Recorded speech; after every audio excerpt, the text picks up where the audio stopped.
Документов и свидетельств тех событий практически не сохранилось.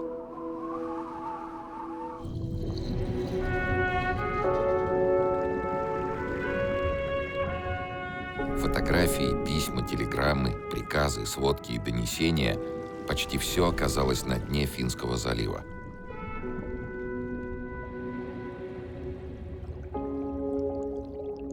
История ослепла.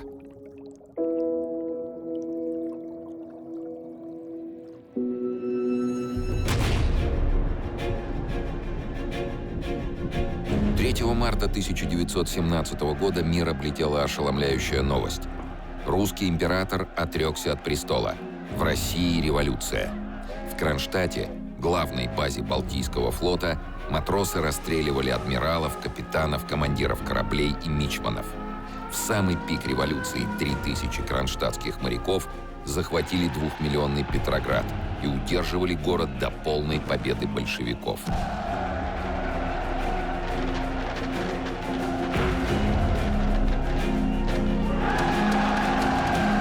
Но пройдет всего 4 года, и моряки Балтийского флота осознают, что власть в государстве рабочих и крестьян не принадлежит ни рабочим, ни крестьянам.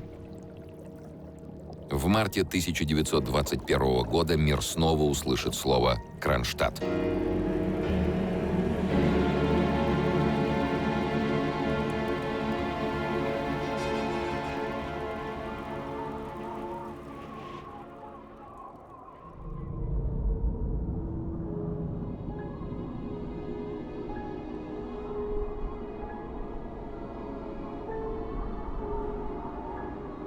Зима 1921 года выдалась невероятно суровой.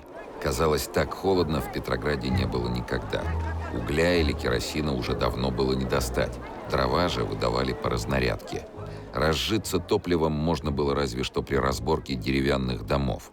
Гражданская война закончилась, но жизнь никак не налаживалась. С 1917 года в России не прекращался топливный кризис. К 1921 году запасы угля были практически выработаны, а добыча его почти не велась. Главным средством передвижения по-прежнему оставался железнодорожный транспорт. Из-за нехватки угля для паровозных топок использовали дрова. При этом более 60% паровозов были неисправны. В результате средняя скорость движения по стране упала до 32 км в сутки. В декабре-январе 2021 года в Петроград доставили лишь 10-15% дров, необходимых для выживания города. Большая часть предприятий была закрыта именно по причине отсутствия топлива. Сотни поездов с продовольствием не могли добраться до Петрограда, продукты в них постепенно портились. В городе еды было не достать. Пресекались любые попытки частной торговли.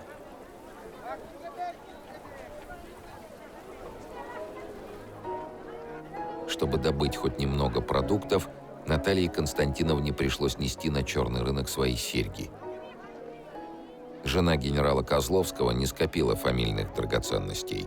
Все, что она могла отдать спекулянтам, это несколько украшений. Ее муж, бывший генерал царской армии Козловский, всегда держался в стороне от политики. После октября 1917 года он без колебаний перешел на сторону большевиков. Не из-за того, что разделял революционные идеи, а просто потому, что кто-то должен управлять страной.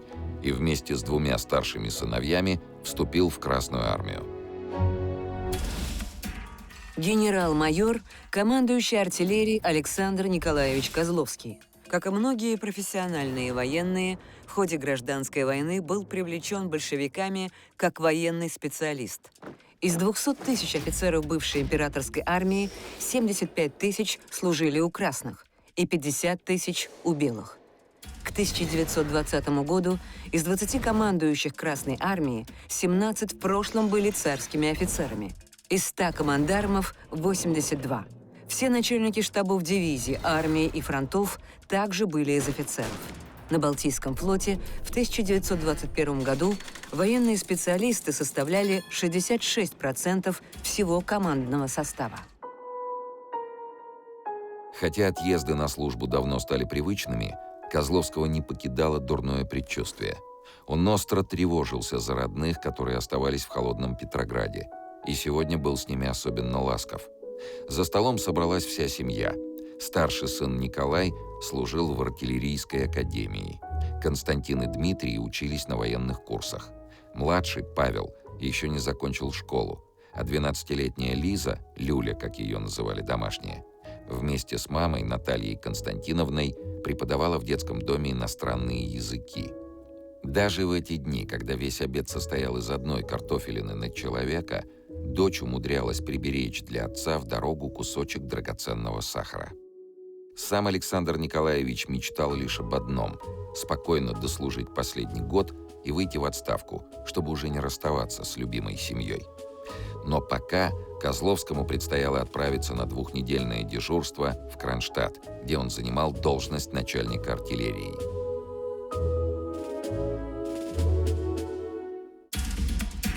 Кронштадт – морская крепость и база русского Балтийского флота, расположенная на острове Котлин в Финском заливе. Заложена Петром I в 1703 году. За 200 лет рядом с Кронштадтом были выстроены форты, расположенные на искусственных островах. Цепь этих укреплений, вооруженных мощными орудиями, полностью перекрывала водный путь из Балтийского моря к Петрограду. Добраться из Петрограда в крепость можно было только морем, либо по льду Финского залива зимой. Кронштадт находился в 25 километрах от Петрограда, а от границы с Финляндией в 1920 году его отделяли не более 10 километров.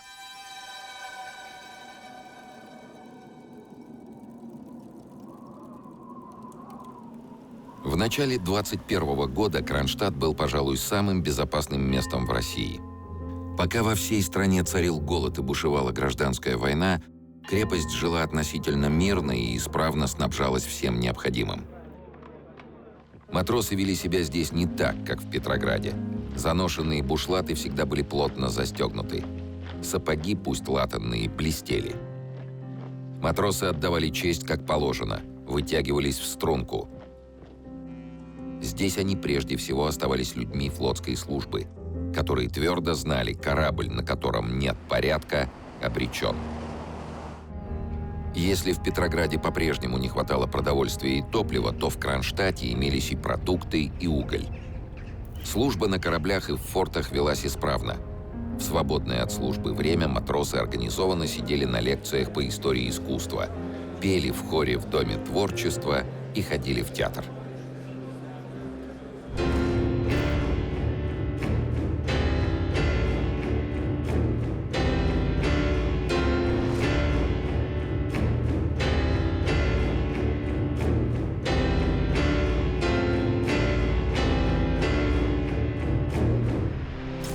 Но внешнее спокойствие было обманчивым. Чем большим количеством свободного времени располагали моряки, тем сильнее росло среди них идейное брожение. Все чаще собирались они, чтобы схлестнуться в политических спорах. Спорили и ругались до хрипоты, отстаивая свою точку зрения, которая редко совпадала с официальной. Наблюдатели от большевиков пытались контролировать ситуацию в Кронштадте. Все письма читали цензоры, а выход за пределы города был строго запрещен.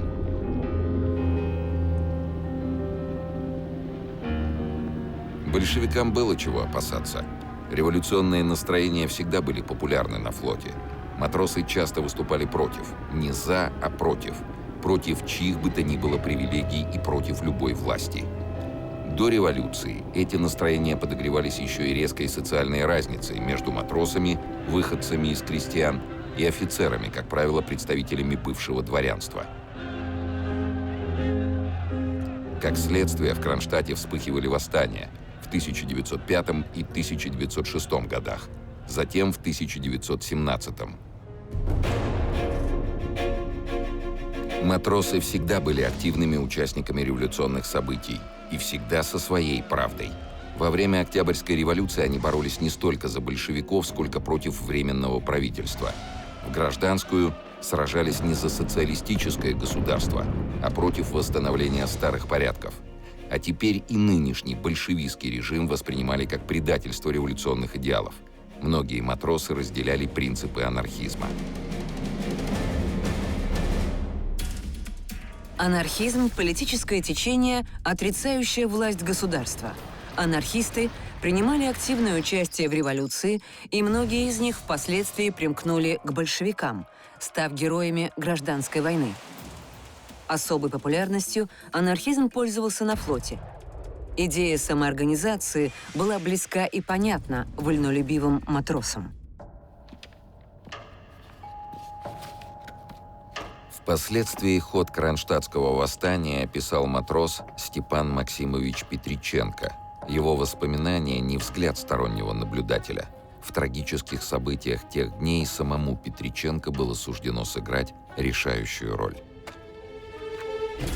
Степан Петриченко родился в 1882 году. Рос и учился в городе Александровске, ныне Запорожье. В 1913 году был призван на военную службу на линкор «Петропавловск», входивший в состав Балтийского флота. Вскоре стал старшим писарем на линкоре. Пользовался уважением у матросов всех рангов как идейный революционер.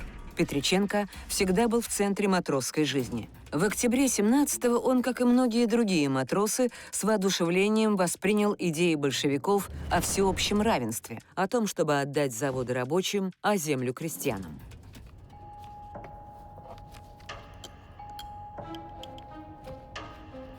Совершая Октябрьскую революцию в 17 году, труженики России возложили свои надежды на многообещавшую партию коммунистов. Российская коммунистическая партия большевиков. Понятие «большевики» возникло в 1903 году, когда сторонники Ленина получили большинство голосов на выборах в руководящие органы Российской социал-демократической партии, одной из самых многочисленных партий Российской империи. Их противников, набравших меньшее число голосов, называли меньшевиками. Большевики на тот момент стремились к свержению самодержавия и улучшению жизни рабочих. Своей конечной целью они видели построение в будущем мирового коммунизма, общества равенства и справедливости. Поэтому партию большевиков называли еще и коммунистической. В 1917 году им удалось взять власть в России в свои руки. Здесь, в благополучном и закрытом от внешнего мира Кронштадте, долгое время не знали о том, что происходит за пределами крепости. Поэтому верили большевистским комиссарам, которые убеждали моряков – жизнь в стране налаживается. Письма матросам от родных доходили редко, и половина строк была вымарана химическим карандашом, работала военная цензура. Кронштадтцам объясняли, что такая конспирация нужна для борьбы с белогвардейскими шпионами. Страна находилась на военном положении с начала Первой мировой. Некоторые моряки не бывали дома с 1914 года – 7 лет. Теперь они требовали передышки. Спустя 3 года после революции командующий флотом был вынужден объявить отпуск каждому 10-му матросу и обещал в скором времени отпустить всех на 2 месяца домой. Степан Петриченко оказался в числе нескольких тысяч счастливчиков, получивших долгожданное увольнение. Он тут же отправился на родину, в Запорожье.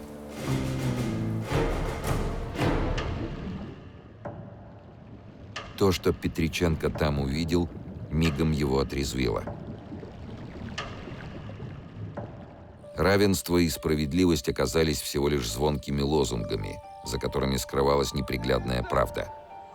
Прямыми рогами рабочего класса трудящихся докатились до того, что они объединились со всей нечистью, которая злобствует против первого советского государства, где господствует труд, где господствует рабочий класс.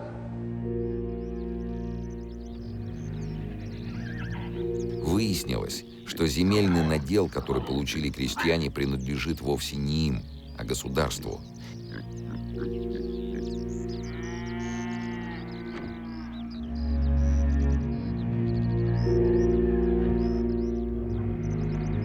И теперь вместо барина на селе появились комиссары с вооруженной охраной. В повседневный обиход вошло страшное слово «продразверстка». Продразверстка – изъятие так называемых излишков всего, что производили крестьянские хозяйства, и прежде всего хлеба, на нужды армии и городского населения. Крестьяне сопротивлялись как могли. Начались убийства комиссаров и расстрелы крестьян, а затем бунты. Только за 1918 год в Центральной России произошло 245 крестьянских восстаний. Далее они охватили юго-восточные районы, Сибирь, Карелию, Кавказ и Среднюю Азию. Восставшие захватывали города и целые области, объявляя там свою власть. Непосредственное участие в армии Антонова в Тамбовской губернии принимало почти 200 тысяч человек. Повстанцы организовывались в целые армии с централизованным управлением, командирами, частями, знаками различия и родами войск. Против крестьянских армий были направлены десятки регулярных дивизий Красной армии. Самой известной повстанческой крестьянской армией времен Гражданской войны стали махновцы.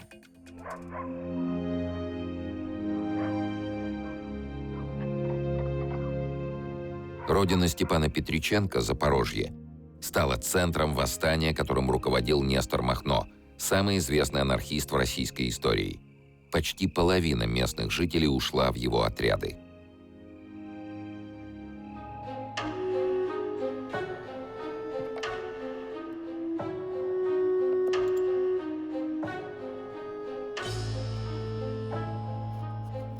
На протесты крестьян коммунисты ответили массовыми расстрелами, тюрьмами и концентрационными лагерями. Если крестьянин имеет 3 сыновей, находящихся на службе в Красной армии, и один из них попытается побывать самовольно на родине для свидания с родными, то хозяйство такого крестьянина подвергается полному разграблению. Некоторые рассказывали, что отцы и матери проклинают своих сыновей за то, что они защищают эту шайку грабителей.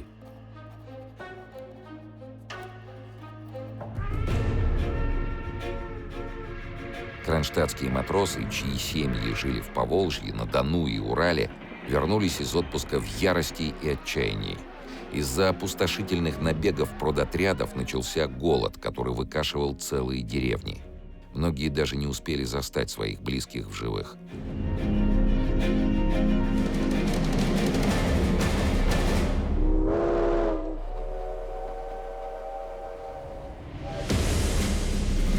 Часть матросов на свои корабли так и не вернулась.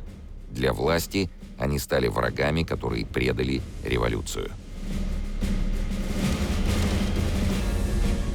Но Петриченко твердо решил, нужно обязательно возвратиться на корабль. Там матросы и пушки, сила, с которой будут считаться большевики во главе с Лениным. Ленин Ульянов Владимир Ильич. Родился 22 апреля 1870 года. Профессиональный политик, теоретик коммунизма, создатель партии большевиков, инициатор, идеолог и вождь революции 1917 года, первое лицо советского государства.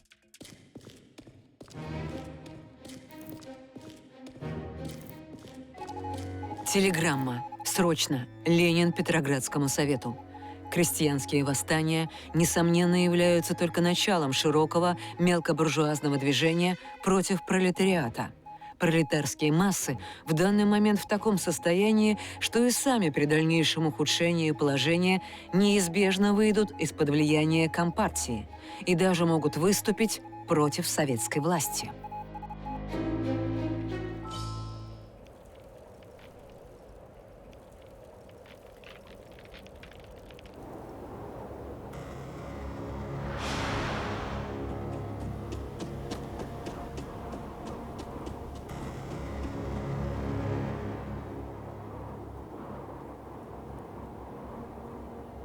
В конце февраля Кронштадт облетела тревожная новость. Месячный запас продовольствия, который должен был прийти в крепость из Петрограда, так и не был доставлен. Дежурный по крепости военспец Козловский понимал, пока матросы голодными не останутся, запасы еще есть, но долго ли кронштадтцы готовы терпеть? Чтобы разъяснить ситуацию, Козловский потребовал соединить его со штабным начальством. А когда ему ответили, не сразу поверил в то, что услышал. Провиант доставят в лучшем случае завтра, так как в Петрограде идут демонстрации рабочих и скоро будет введено военное положение. Дурные предчувствия Козловского начинали подтверждаться. Похоже, он оставил семью в очень недоброе время. Ленин не зря опасался того, что пролетарии вслед за крестьянами выступят против власти. Так и случилось. В Петрограде каждый день все новые заводы прекращают работу и включаются в общую забастовку. Рабочие возмущены сокращением пайков, а еще больше тем, что у партийных работников из-за специальных надбавок эти пайки в десятки раз больше. В 1921 году пайки населению выдавались по 4 категориям. Рабочие, занятые на вредном производстве и в горячих цехах, получали 2 фунта хлеба в день, целую буханку. Рабочие стратегически важных предприятий – 1,5 фунта хлеба в день. Просто рабочие и служащие, домашние хозяйки, кормившие 3 и более безработных членов семьи – 1 фунт хлеба в день, полбуханки. Ограниченное количество граждан, не занимающихся производственным трудом, полфунта хлеба в день, четверть буханки.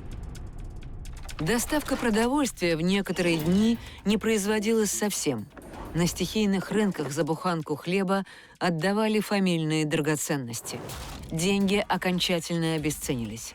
Если в июне 2020 года фунт хлеба стоил 370 рублей, то в феврале 2021 уже 1515. Сахар также подорожал в 4 раза и стоил 19 500 рублей за фунт. Покупательная способность рубля с 1913 года упала в 500 тысяч раз. 5000 рублей 2021 года соответствовали 1 довоенной копейке.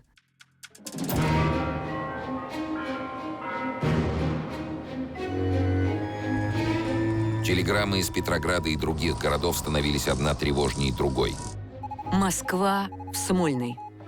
В Москве сокращен паёк на фабрике в Хамовниках. Рабочие прекратили работу. Толпа общим числом до 3000 человек направилась в хамовнические казармы с целью встретить поддержку со стороны красноармейцев. Москва, Кремль, Ленину. Сегодня толпа из нескольких тысяч забастовщиков прокатилась по Петрограду, обезоружила охрану и освободила арестантов городской гауптвахты, а затем была разогнана воинскими частями красных курсантов.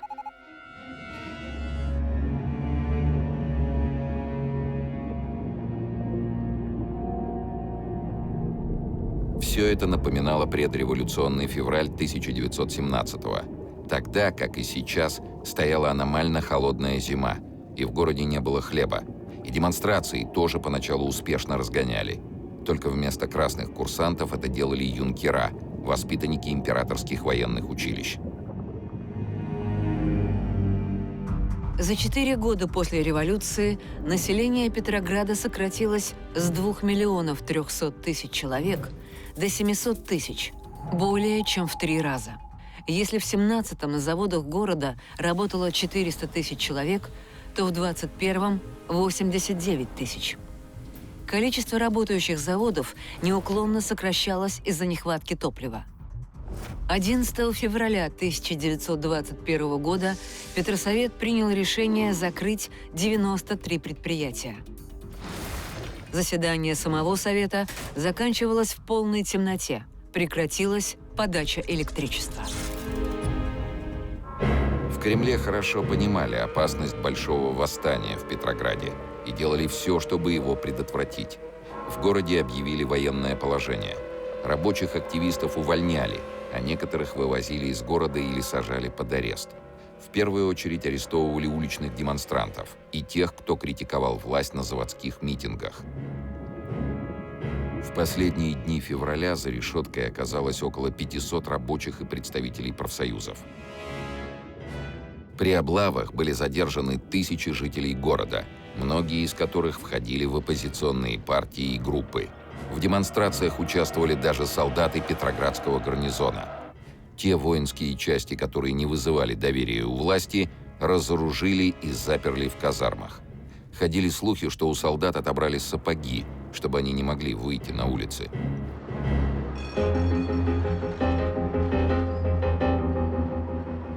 Власть тем временем пыталась задобрить бастующих. В Петроград ввезли специально закупленный американский уголь, исключительно на нужды рабочих.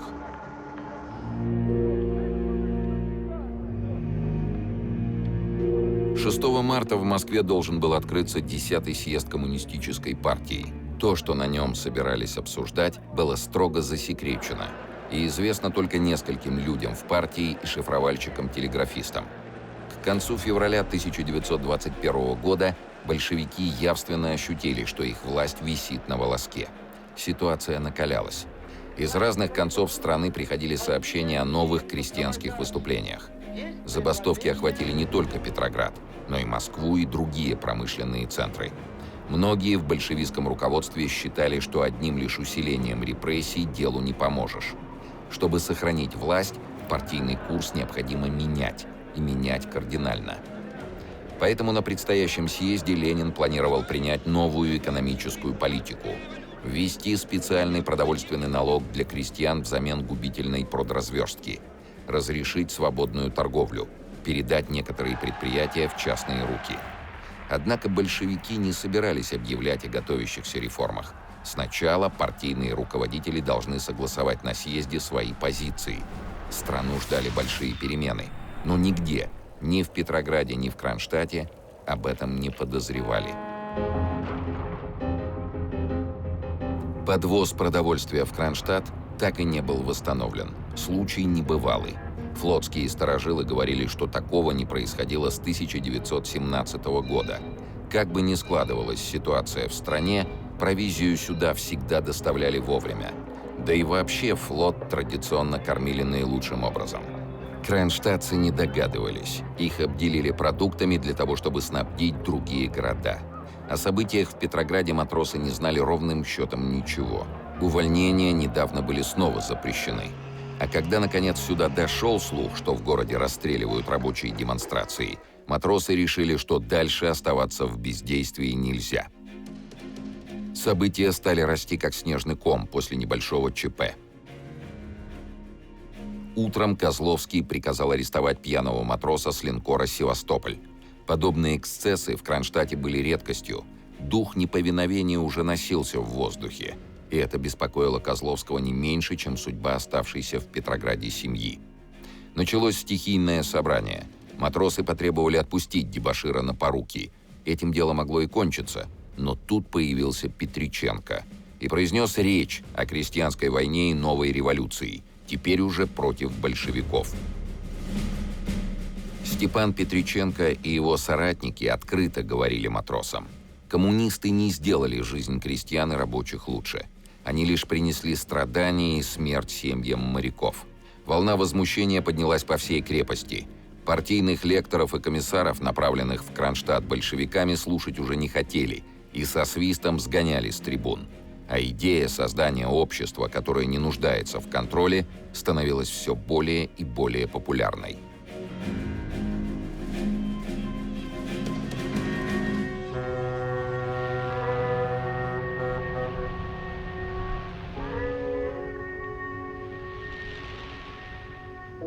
Петриченко рассказывал матросам, как во время февральской революции 1917 года его линкор уже без офицеров на борту причалил к острову Нарген в Эстонии. Там, на острове, моряки создали государство, которое назвали Советской Республикой матросов и строителей. Гражданами этой республики стали экипаж линкора и несколько сотен эстонских крестьян. Матросы, почти все родом из деревень, охотно вели с крестьянами общее хозяйство. 2 с лишним месяца население Наргена жило под защитой пушек линкора, не признавая никакой власти, кроме островного Вечи. Но еще шла Первая мировая война, и с приближением к острову германских войск свободная республика исчезла, а линкор вернулся в Кронштадт.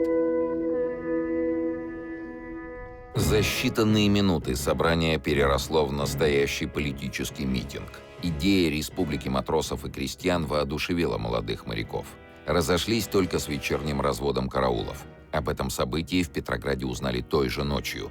Работали осведомители от большевиков, которые телеграфировали в Смольный, главный большевистский штаб Петрограда. Начальник информационной части крепости Кронштадт в Смольный. Общее количество осведомителей в крепости и находящихся рядом частях составляет 176 человек. Путем работы в воинских частях, учреждениях и среди рабочих ими было обнаружено 153 человека, подозреваемых в различных преступлениях контрреволюционного характера. За всеми установлено наблюдение.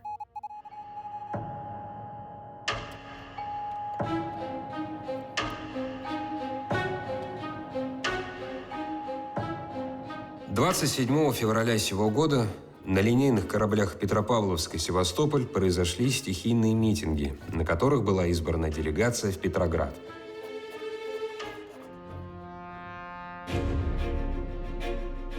К тому времени город несколько дней находился на военном положении. Все митинги и собрания были категорически запрещены.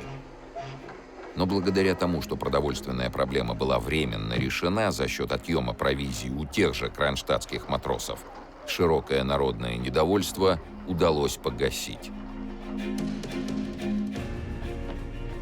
Моряки добились выдачи увольнительных. Тем временем петроградские власти не теряли времени даром. Самозванцы из большевиков, называющие себя кронштадтскими делегатами, матросами с Петропавловска, начали выступать на петроградских заводах.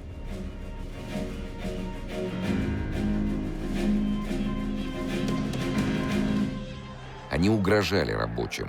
Если те не вернутся к станкам, революционный Кронштадт заставит их работать силой.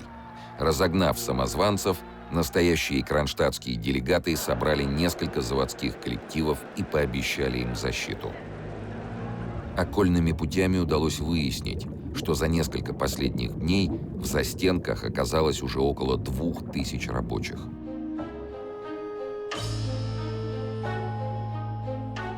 Рабочие отвечали только слезами, что показывало, насколько они задавлены и бессильны. В общем, коммунисты превратили Кронштадт в пугало для всей России, каким он в действительности не был и не мог быть.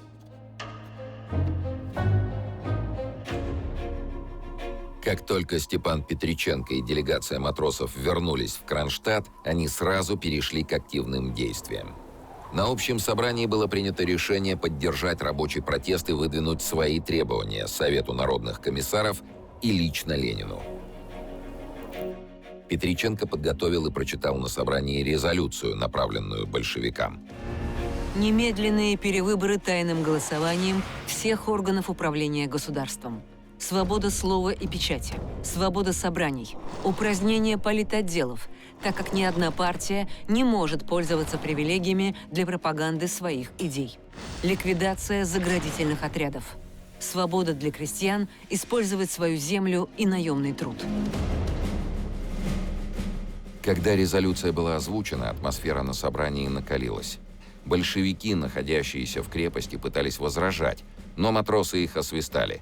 В тот момент они еще были настолько наивны, что верили, правительство и прежде всего Ленин будут вынуждены принять требования рабочего класса и матросов революционного флота. Большевики успели сообщить о случившемся в Петроград, в Смольный. Оттуда в Москву ушла срочная телеграмма. Из Петрограда, Смольного, Москва, Кремль, Ленину. В Кронштадте два самых больших корабля «Севастополь» и «Петропавловск» приняли враждебные нам резолюции, предъявив ультиматум выполнить все требования за 24 часа. Среди рабочих Петрограда положение по-прежнему очень неустойчивое. Крупные заводы не работают.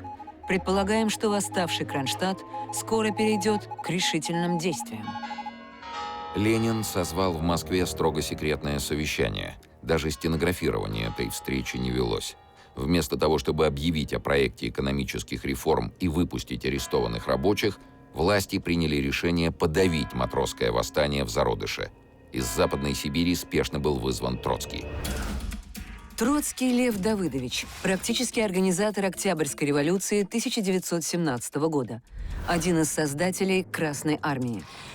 Идеолог мировой революции, военного коммунизма и тотальной милитаризации общества. В В 1920-21 годах председатель Революционного военного совета, второе лицо советского государства. В принятой в Кронштадте резолюции содержался прямой призыв к смене режима в стране. Призвав Троцкого, который был известен своей жестокостью, правительство собиралось показать: большевики не отдадут власть ни при каких обстоятельствах. В первую очередь Кронштадт следовало изолировать. А чтобы забастовщики в Петрограде не поддержали повстанцев, рабочие выступления нужно было срочно прекратить. Любой ценой. Отнятой у Кронштадта провизии хватило ненадолго. И тогда из Москвы пришло срочное указание. Поручить сегодня же ассигновать в фонд до 10 миллионов рублей золотом на закупку предметов первой необходимости для рабочих. Послать с этой целью специальную делегацию за границу. Присутствовали Ленин, Троцкий, Сталин.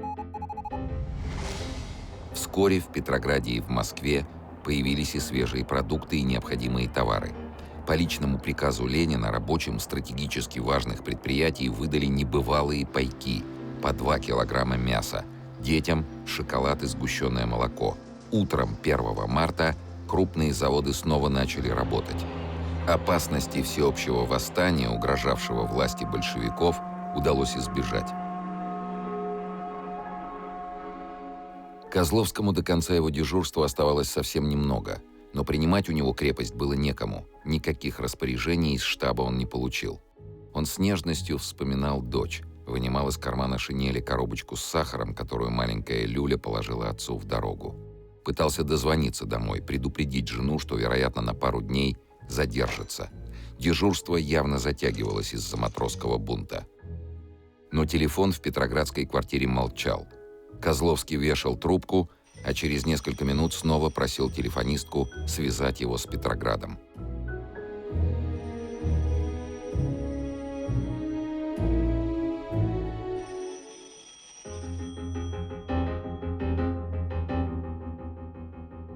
На завтра в крепости планировался митинг. Говорили, приедет Ленин. 4 года назад, в феврале 1917-го, кронштадтский гарнизон стал главной революционной силой России. И сегодня матросам казалось, что судьба революции по-прежнему в их руках, что стоит им подняться, и коммунисты будут сметены волной народного гнева.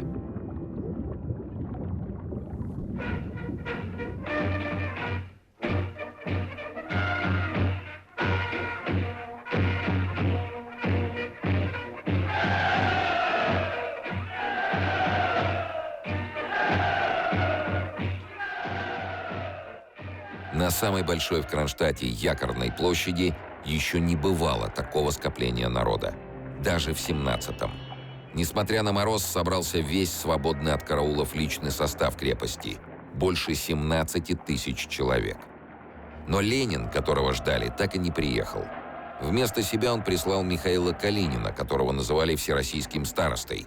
Если матросы захотят кого-то слушать, то только его, потому что среди партийной верхушки Калинин был единственным выходцем из крестьян.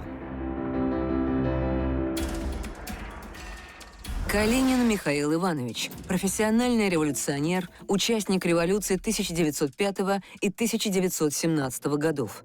В 17-м занимался агитацией среди кронштадтских матросов и пользовался у них авторитетом. В 1922-м председатель Всероссийского Центрального исполнительного комитета, то есть формально глава советского государства. Калинин пытался всеми силами сорвать собрание. Видя, что ему не удастся этого сделать, он отказывался говорить на площади и требовал, чтобы митинг был перенесен в морской манеж. Но собравшаяся масса настаивала продолжать митинг на площади.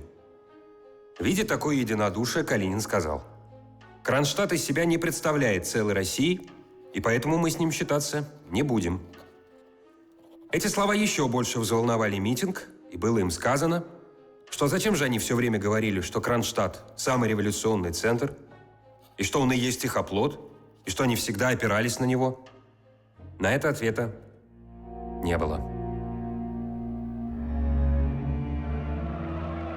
Крики «Власть советам, а не партиям» заглушали все. Калинину пришлось спешно покинуть трибуну. На нее тут же поднялся Петриченко и объявил: если коммунисты не выполнят требования митингующих, через сутки руководство Кронштадтом перейдет к матросам. А это значит, что мятеж, скорее всего, перекинется на Петроград, и через какое-то время власть большевиков будет свергнута. Товарищу Троцкому, мы теперь убеждены, что события в Кронштадте есть начало восстания. Предполагаем, что уже с утра события станут быстро развиваться. Нужна помощь от вас. Калинин.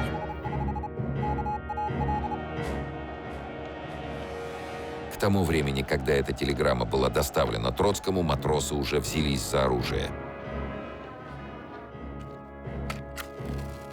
Поступило предложение не проводить время зря и срочно избрать революционный комитет. Закончив собрание, Ревком отправился на линкор «Петропавловск», где был образован боевой штаб. Через час уже было около 800 человек, которым была дана задача занять телефонные станции, арсенал, продовольственные склады, хлебопекарни, электрические станции, водокачки, штабы, воздухооборону, крепостную артиллерию и другие учреждения. В 9 часов вечера город был занят без единого выстрела.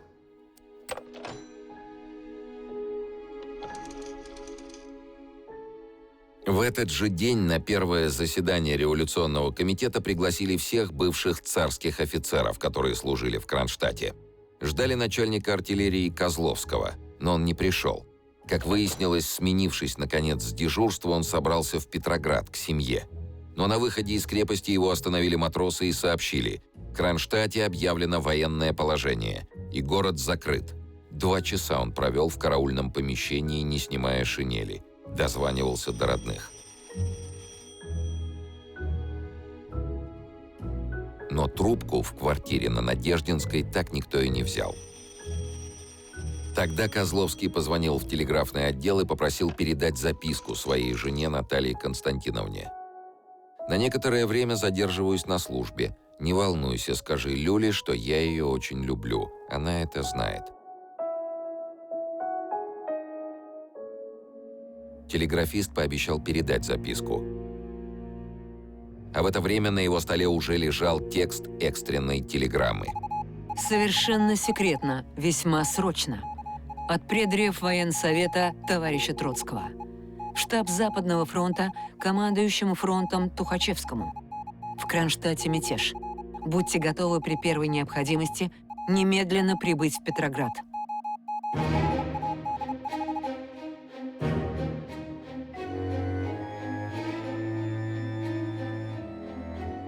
Ко времени событий в Кронштадте карьера Тухачевского, самого молодого командарма Красной Армии, казалась законченной. Михаил Тухачевский родился в 1893 году в Смоленской губернии в дворянской семье. По окончании военного училища попал на Первую мировую войну в чине подпоручика. Принимал участие в ряде крупных операций. Был представлен к 5 боевым орденам. Получил ранения. В феврале 1915 года оказался в немецком плену, из которого смог бежать только с 5-й попытки. В конце 1917 года Тухачевский вернулся на родину и, оказавшись в революционной Москве, решил принять сторону большевиков. В ходе гражданской войны на стороне Красной Армии с триумфом провел несколько военных операций. В ходе последней крупной операции, которой руководил 28-летний Тухачевский, погибло почти 2/3 личного состава. Это была решающая стадия войны с Польшей за западные территории Украины и Белоруссии, попытка Красной Армии взять Варшаву. По итогам Первой мировой войны Польша стала самостоятельным государством. Польское правительство претендовало на часть украинских и белорусских земель, которые ранее находились под Варшавской короной. В 1919-м этот спор привел к войне с большевистской Россией.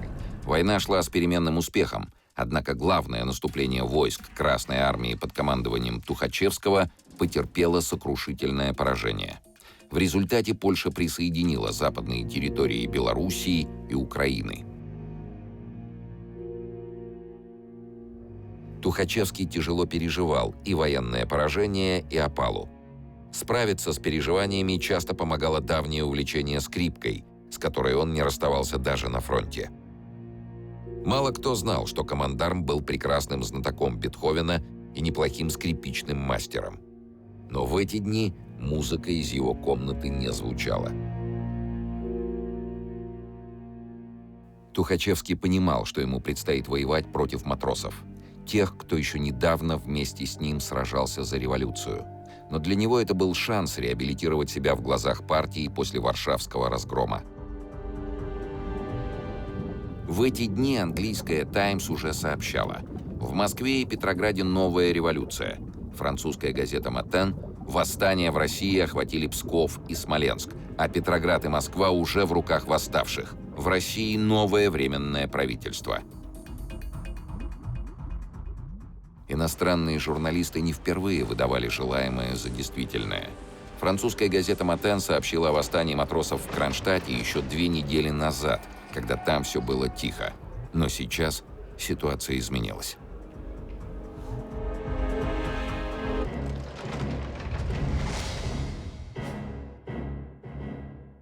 Находясь под защитой орудий линкоров, кронштадтские матросы были уверены в своих силах и в том, что большевикам потребуется время, чтобы осознать ситуацию и предпринять ответные действия. Но Тухачевский, на которого в этой критической ситуации рассчитывало руководство в Кремле, был известен быстротой и жесткостью решений. В этом он не уступал своему покровителю, Троцкому.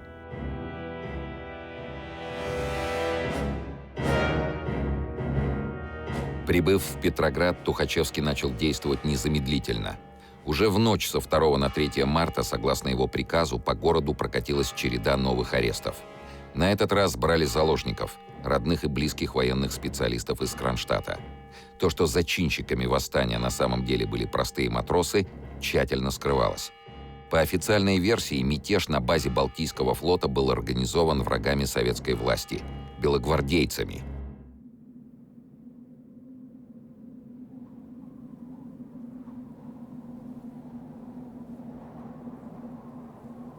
Утром на остров Котлин опустился туман.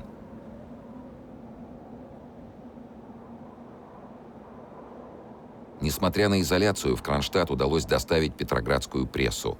Из газеты Козловский узнал, что он – глава контрреволюционного белогвардейского мятежа. Покинуть крепость, чтобы оправдаться, он не мог, да и доказывать что-то большевикам было бессмысленно.